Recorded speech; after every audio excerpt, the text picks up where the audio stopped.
In kim ka shatiame Itelovin shing nan man kaswam Ke maaom katu itiani pun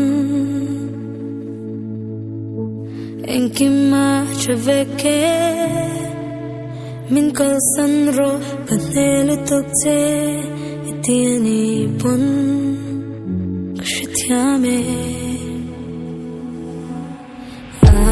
Tuang tuang Kema vang vek ne Kinti chun Makse kema kanilo Mi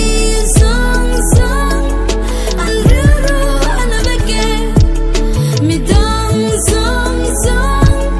Anliam veke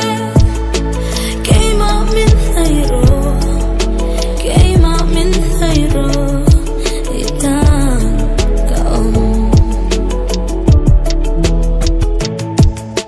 Anh thương nghe con tít ta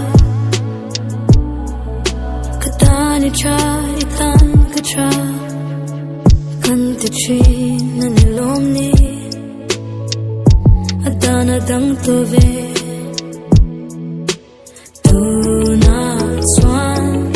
Ác chư dông dông bay xây in chal ta Tê gà tum Kê lê kì Cơ in bông Mi sang sang Anrero anabeke Mi dang sang sang Anliam veke Kema min hayro Kema min hayro Itan kaom Katin nung tung rila Kada chat singa Katin lung salini tuan Tua hardeu mana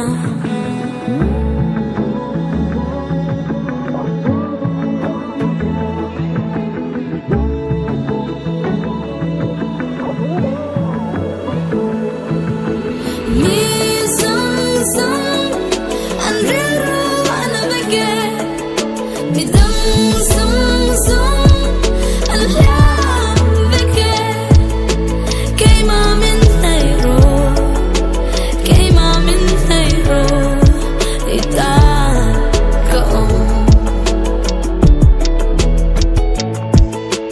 Kema min hayro Kema min hayro Itan kaom